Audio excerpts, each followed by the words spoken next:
Hey guys, this is the second part of Idea Khichuri's conversation with my father, Dr. Shakil Ahmed. In the first part, we discussed sleep. If you didn't have the opportunity to watch the episode, be sure to check it out. I'll wait. It should be there.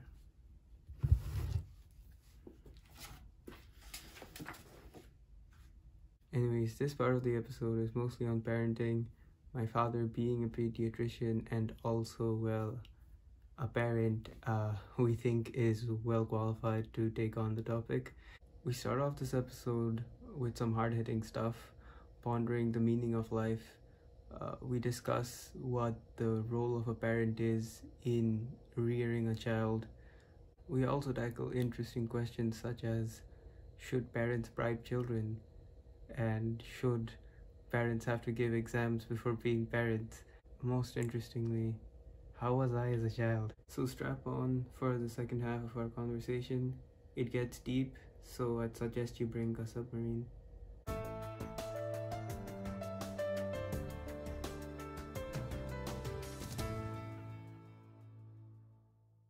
Uncle, I would just like to ask you a question. You raised this notion of our generation asking existential questions, people you've met who asked questions but didn't know the answers. I want to ask you, what is the role of a parent in sort of transferring knowledge and wisdom to their children in helping answer these questions and, more importantly, asking the right questions? So this is not a question, asking question. This is actually what I usually say, that letting you free in thoughts and process, for parenting, let me speak a little bit of theory on parenting, then that probably will help you to answer. Parenting is called 3 to 4 types of parenting. One is authoritarian parenting. They will dictate their kids to do what they want their kid to do. They are very strict. Will put them, yes, you go, do this, do this, do this. You can't deviate. If they deviate that, they'll press them. And they press visibly. It's not forcibly and visible, and it's palpable as well. Another one is the other extreme. It's called permissive parenting. Do whatever you like. Grow up in your own way, what your brain says. That's called permissive parenting. And another thing is authoritative parenting. That will just try to shift you in the right track, what they feel you are not in the wrong track. So they will not push you to do what they think you should do. They will help you to achieve where you can go. This is like the streaming of a river. So if a river goes away from the other side and floods the field, they will put a barrier for there. So that's the right way of parenting actually. And one more thing you'll find in interesting area when I see, as a child specialist, when I see patients, I find, the most interesting thing, a 1 year and 6 month old child can blackmail their parent. Yeah, they used to do. Could we get an example of that, please? That sounds fun. Say, for example, the child was in my chamber. A child was crying for no reason. What's the reason? He wants his parents to go out with him, out of my room. And for that reason, he started crying. He initially will pull his parent, then he will start crying. Then what the parent will do, he will go away from me, cuddle his kid and try to calm him down. Or he might go out. So he'll say, doctor, let me go out of your room. And I'm coming back after a couple of minutes, after 1 minute or 2. So you see, the child is blackmailing in that way. Or The child, so for say for example, a 3-year child went to a shop. He wants some toys to buy. Parent is not giving him. Then what he'll do? He'll start crying, yelling, or just throwing himself in the floor.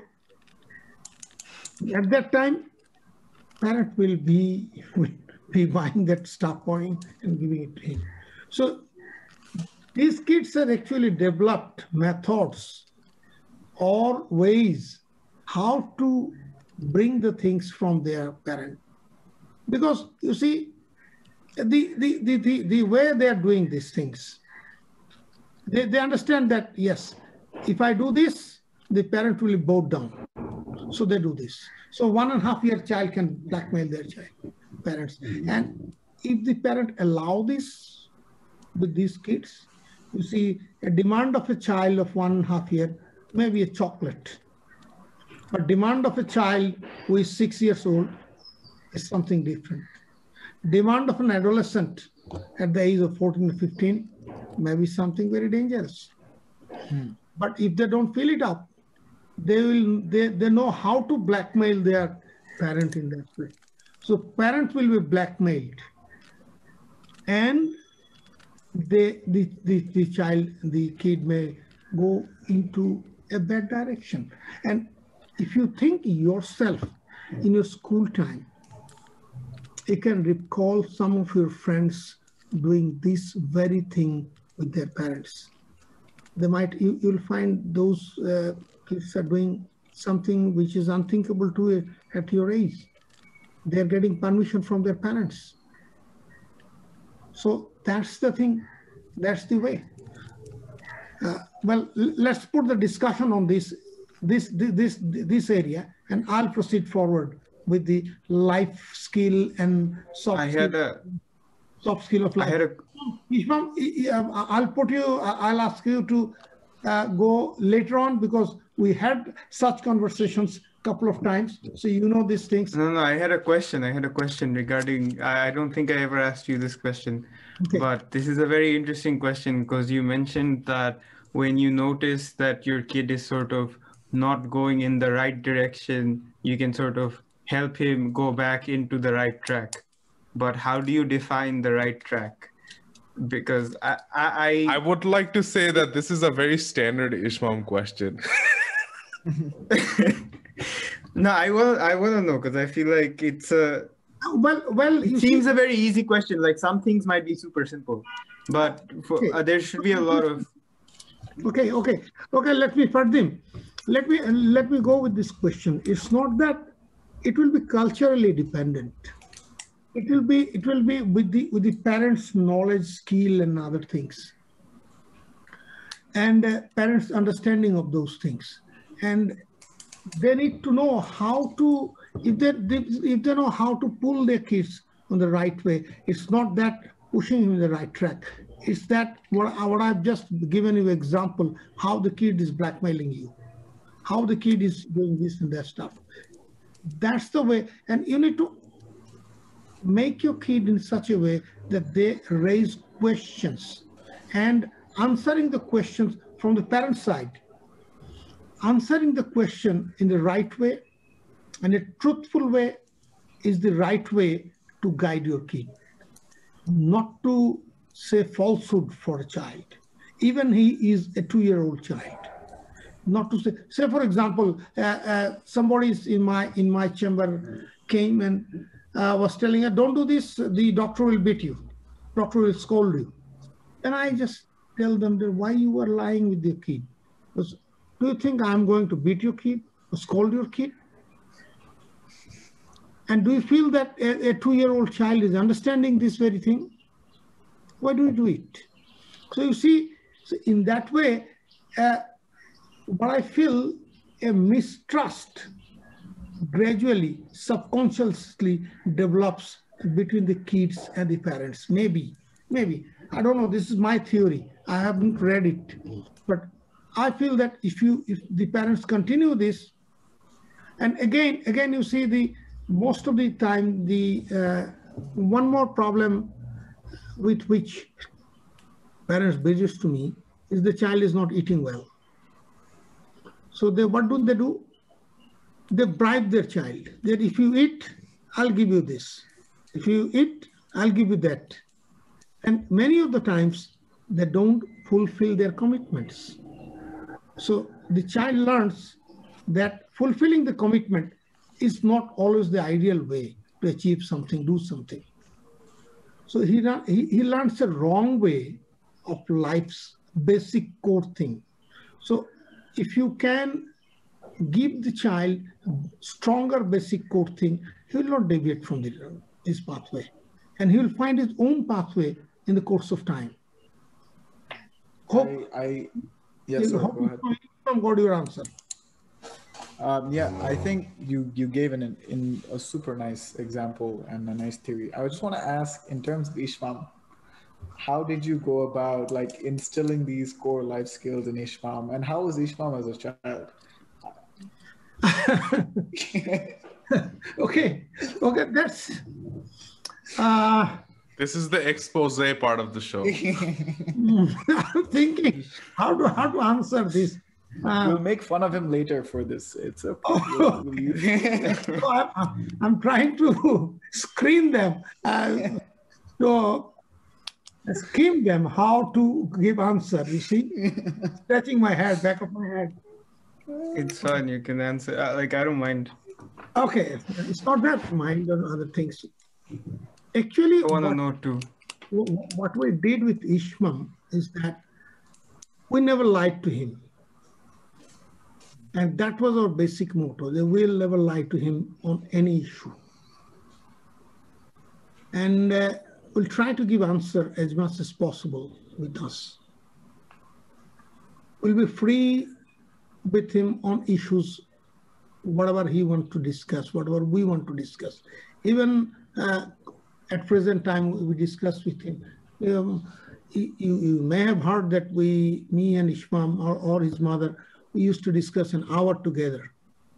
So on different issues and other things. So say, for example, let me recall one thing, that in his childhood, we used to say him that, well, when we go out for anywhere, there is one rule. That rule is that you can enjoy one thing in a day. So say, for example, Ishmael might have some questions on background for this. I'll not entertain his question today on this issue. Okay, because the days have gone. So what we used to do with him is that, so say, for example, he went to a shop and asked us for an ice cream. Yes, you can have it, the ice cream. But if he asked for second thing, we used to ask him, what is the rule? Well, you can enjoy one thing in a day. So your thing is gone. And the reason with me for that is that let Ishmam think and choose that this is not the first thing, that is not the best.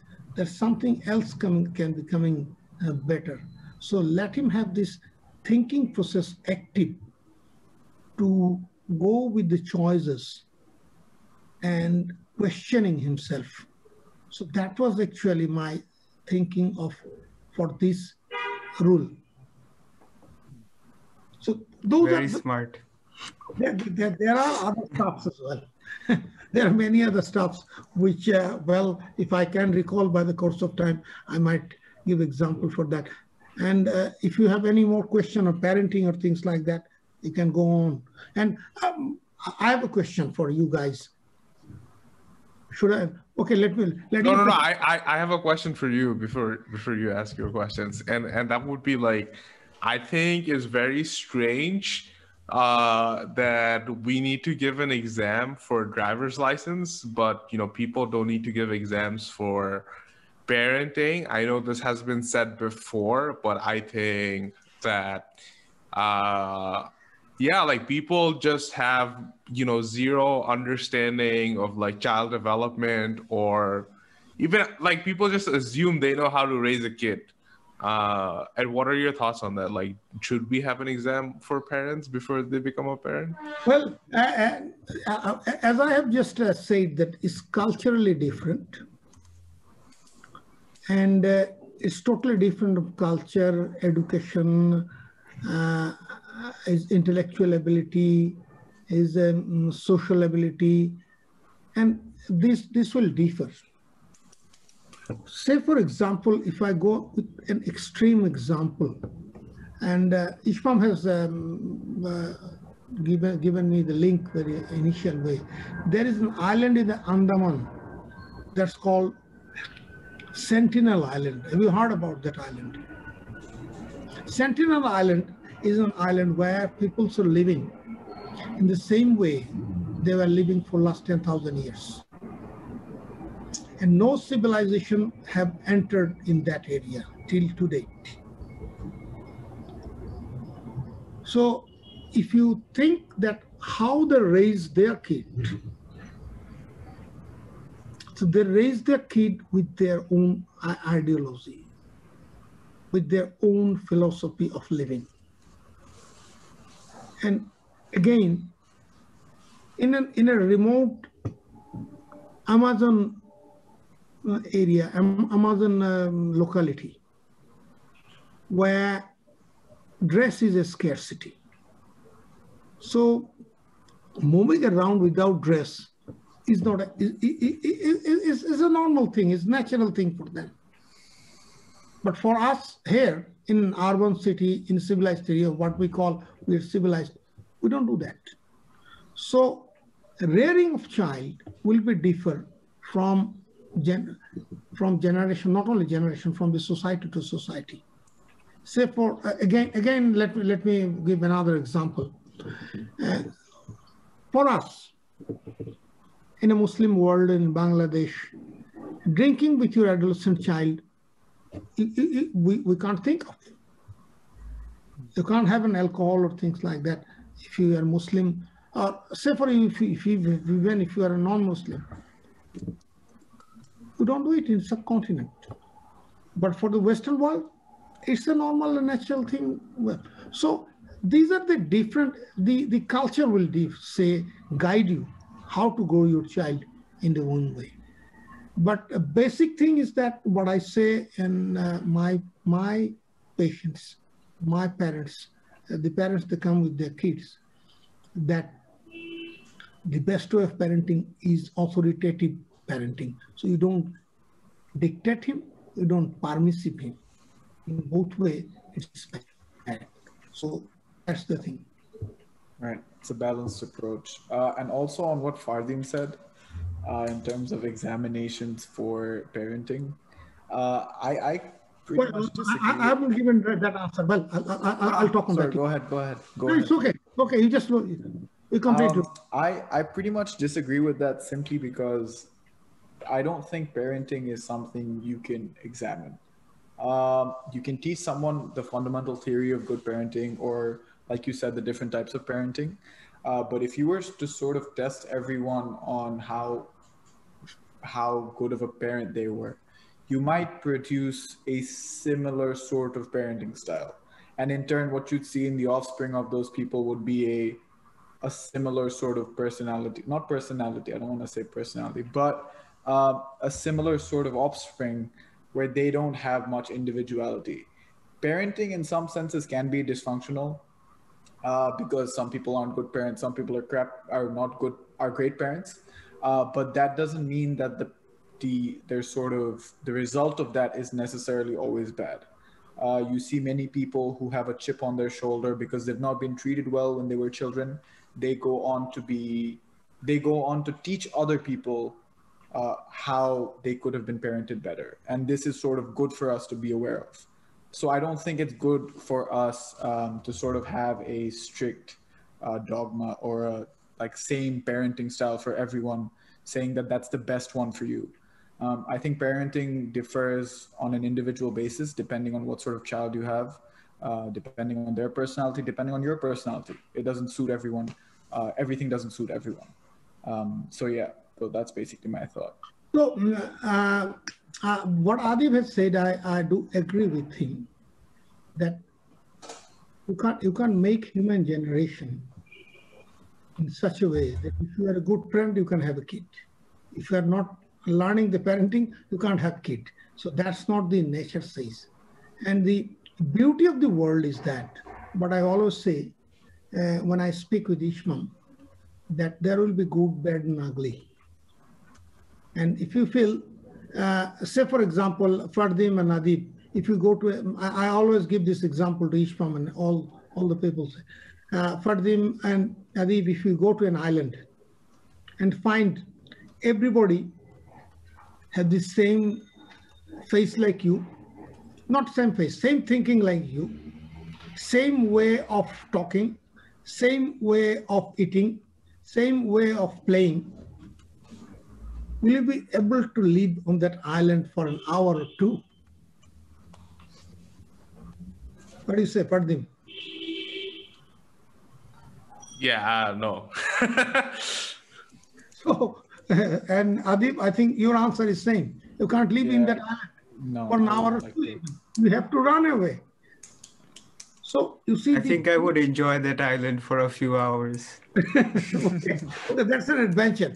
Okay, so thing is that the world is like this, and the beauty of the world is that, beauty of human society is that there are different types of people. So in that way, the parenting gives you different types of people, different brands of people, different qualities of people. So this will happen. This will go on. You can't get always the parenting which is on a specific formula. So they will differ from culture to culture. This will differ with their, again, the rearing of a child. Say, for example, let me give you an example, give the example of Tagore, Rabindranath Tagore. You know, he was reared with the, not from the parents, he was reared with the servants at a very, very childhood. He used to live with the servants. Servants used to take care of them, not the father and mother. But again, for Qazi Nazrul Islam, he lost his parents in early life. So he had to roam around. But those are probably exceptional examples. But it means that one thing, what I say to your generation always, that have a question on yourself and make questions that how do I grow better? How do I do things better? Think better. That's the question. If you have that question within yourself, that will grow up yourself. That will make you a better tomorrow than today. And as a teacher, now I'm getting probably into prophecy a little bit. Okay. So as a teacher, when I say my students that you have to be a little bit better than yesterday than today, today than yesterday. And it always goes. If you don't feel yourself better today than yesterday, then you are not growing. And that very question have to be within you. For your generation, I say that's the question you need to ask yourself and get the answer. To be a better human being, to be a worthy human being, to be a human being who is consoled with yourself. So that's my words. And for me, if you ask me that, what is the aim of your life? If someone can ask me, what is the aim of my life? So in general, every human being has got a couple of lives for himself, for his family, for his society, for the rest of the world, for his country, rest of the world, and the believer will have for the for his God, Allah, whatever you think you tell. So that's the way you work in your life. For your family, you need to rear your child, rear your kid, rear your family and family members and others. And then you want a decent life. And the life of an independence, life with independence. Life with independence doesn't mean that you can do anything. the economic independence for which you are fighting, everybody is fighting. This is one, but that is not always the final answer. Final thing is that where do you feel you are content with yourself? Where you are content. If you are content, then your life is good as anybody. If you are not content, I'm not talking about that you're content with whatever you have. I'm telling you that, you see, for wealth, content of wealth goes nowhere. It doesn't have any end. But if your wealth has some purpose to do, then that's the thing you need to answer. So in that way, life goes. For me, and Ishmam knows that for me, my aim is that, well, having a family, doing something for the society, doing something for my country, doing something for the rest of the world. If I can do something, if I can change the life of the kids of the world and in my country in some way, and that's the aim of my life. So there it goes as a pediatrician. So hope that gives some ideas of how, as my generation thinks on how to grow up. Yeah, I think that was beautiful. Just one thing I'd say is that something I learned from my father was just leave the world a little bit better than how you found it. And that's something very similar to what you said about just trying to be better than who you were yesterday. You don't have to aim to change the world around you every single day, but just changing one person's life is a very big deal. So on that note, Dr. Shakil Ahmed, I would just like to ask you if you have any finishing thoughts for our generation, any sort of tips, and also any studies or readings that you would recommend if we're more interested in sleep or parenting. You're muted, sir. You're muted. Muted. Okay. So, for your interest, you can find sleep in adolescents if you go through website for sleep in adolescent, benefits of sleep time, and importantly, screen time. I must say you must read on screen time, what the benefits and harms of screen time, how to utilize the screen time best for yourself, because that's your life.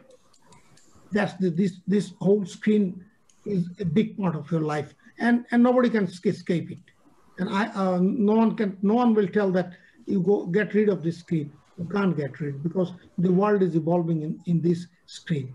So you need to know how to utilize this screen best. What are the scientific things that has been developed over the years? Because a lot of research have been done. And I've just completed one research on sleep screen time on under 5 children. I'm going to publish it soon. I hope in the next 6 months it will be published. Well, so you read on these issues, number one. Number two is that the physical exercise is a very important thing, and this is you must do at least an hour in a day, because that gives your body more hormones and other things. If I go to evolution, then you see what our ancestors used to do. They used to do hard labor. They used to do more physical work.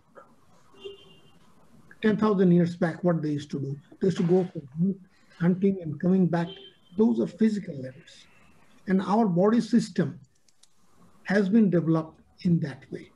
But what we do, we don't do physical labor. We are more sedentary. And the more sedentary you are, more disease you are harboring. More sedentary you are, more idle is your brain. More sedentary you are, the more chance of getting distracted is there. But if you exercise, you will find if you go for exercise, if you go for contact sports, playing games, that will help you out a lot. And lastly, not the least, the things that Adib has just mentioned. The aim of a human life is to not only improve your life, but make a better future, better world. If you put that in your mind, that will console you, that will make you to feel better and grow better. So I had a question to you, probably these things are going to end. How do you feel your parenting has gone? For Fardim and Adib. And Ishmam, well, Ishmam can answer it as well. But Ishmam was muted for a long time. I think, well, should I give Ishmam a chance? Please, why not? I think, well, I think everything was done with good intentions. Like, and I think we had a very long conversation about how your specific parenting style had effects on me. And I think most things were done with good intentions, but there were some things that for however reason, like I understood it the wrong way, or it didn't have the desired outcome. And like, there were certain things that I can't exactly remember right now, which is Well, kind of sad. I can recall and I can tell you more. Okay. Yeah. But like, I think the one thing with the exercise that we talked about that day. Let me, Ishmael, let me just put you a hold. Because one thing, no parents wants their kid to grow bad. Every parent has the intention to have their kids to grow better. And they do it from their own intentions or good intentions. Not that nobody does it with a bad intention. Because no father is a bad father, no mother is a bad mother, with an exception of psychopaths. Those are not example.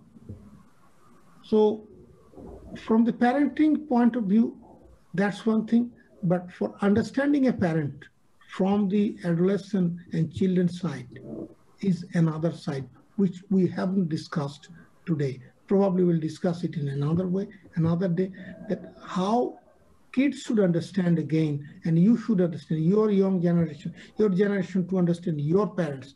Because this was from my side, from my generation side to you, but your generations, the way you should perceive these things is another thing. Probably we might need to discuss in another day, because it is probably, what's the time of discussion, today's discussion? 1.5 hours. 1 hour 40, yes. 1 hour 40. 1 hour. It's a long. I think the person who is editing will have a tough time to edit it, because it's a pretty long time and pretty long. He's had harder tasks. It's fine. But yeah, for me, I think like before, generally in parenting, I think you guys did a good job, hopefully. And it's just, there's some things that it's just for whatever reason, it doesn't work out, miscommunication or whatever, like things happen. And there are things that you feel like your parents could have done better. But I think something that you mentioned, and I've come to realize, is that in some way you guys were as in not a bad way, but like you guys were almost as clueless as we are, like in general, with how life works. Because it's a very weird position where we find ourselves in, where I think as we grow older, we realize that at some point our parents were also like at our age, and they had to make these decisions as well. And from the conversations we've had, I know that you've had similar struggles to what I have, and you come to realize that you're not very different from your parents. And so then you ask yourself that, oh, how would I raise a child? And then that's a very difficult question to answer, because you sort of come to realize why your parents did some things and didn't do some things. Like, they always had the best intention at heart, obviously.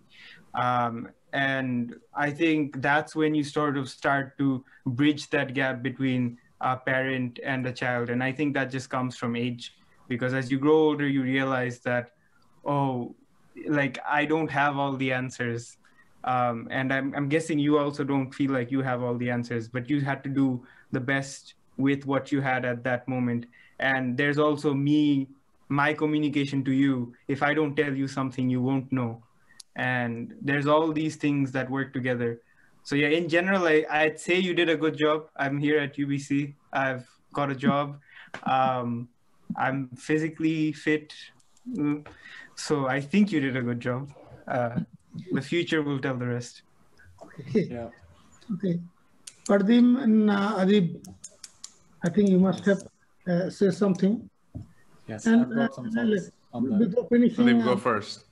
I think one more thing is that for your generation, I need to tell that you need to communicate with your parents always in a truthful way and right way.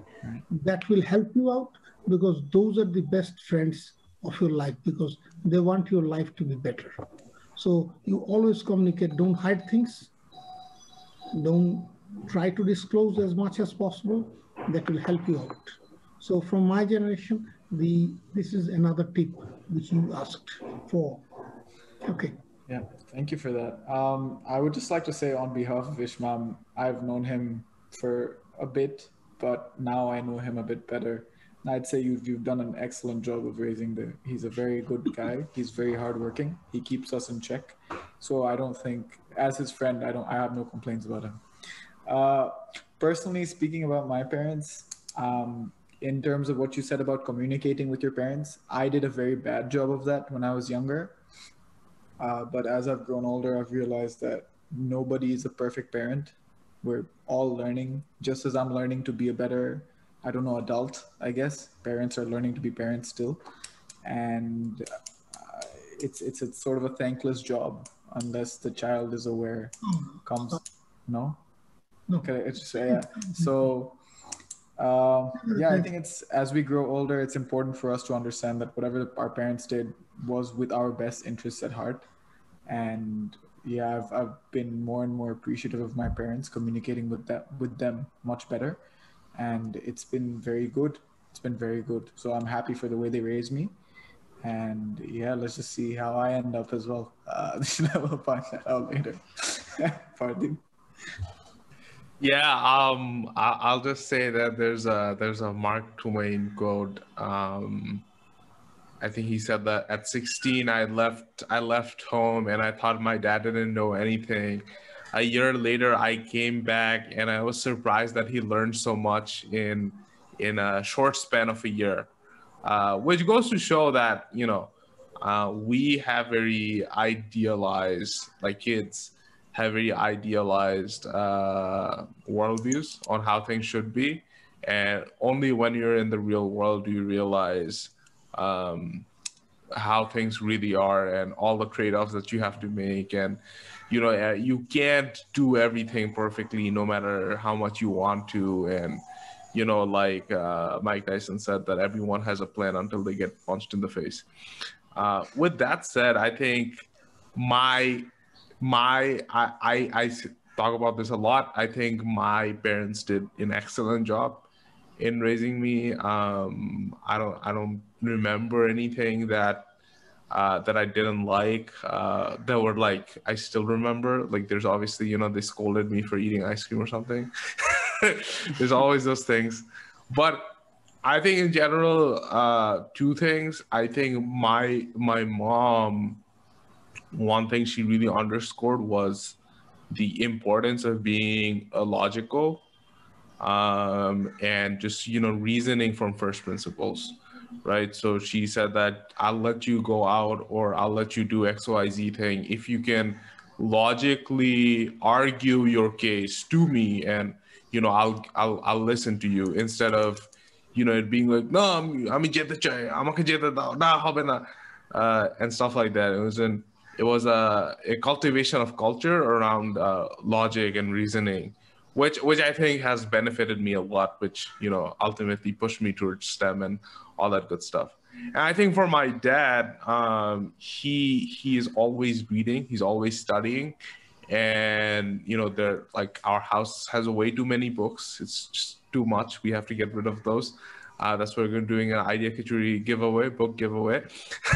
But what he underscored for me was that your learning really doesn't have learning is so much bigger than school, right? There would be books that he would give me. I would see him read that had nothing to do with school, that I wouldn't be using until like university, but I read during class 7. And I think the important bit here is that every parent, at least the ones that I talk to, they want their kids to be reading, but they don't read themselves. They at night, they're on the television, they're on whatever, doing whatever, but they want their kids to read. And I think my dad, he never told me to read or anything, but living through example, I think is the best, because kids ultimately model their parents, no matter what they would like to say. And I saw him reading. I saw my mom reading with intense concentration. Like, my mom will read for hours and hours, and I will literally scream and she won't hear me because she's so in-depth in concentration. And I think seeing that that's what people do has a much bigger impact, and hasn't impacted on my life, rather than if they were to just say that, oh, tomar boi porte hobe, tomar eta korte hobe, eta korte hobe. So yeah, that's what I would like to say.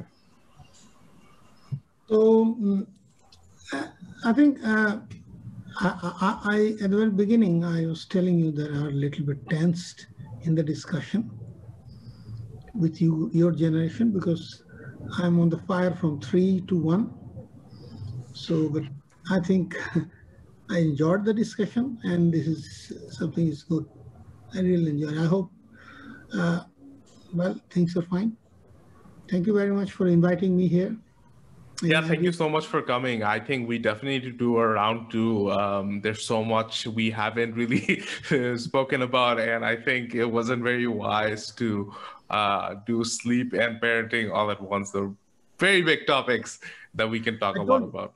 I at the very beginning, I told you were thinking to have 3 topics. I told you this 2 topics is a pretty big one, and the 3rd topic was what do you think about your country, your society, and the world? How to help them?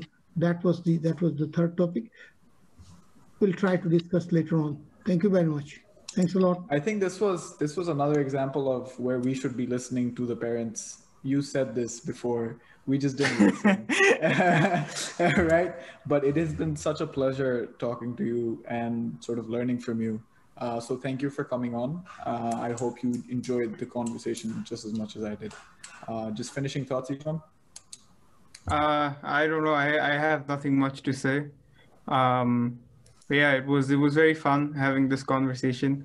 There are some things that I didn't know, or I sort of heard in a different way, I guess.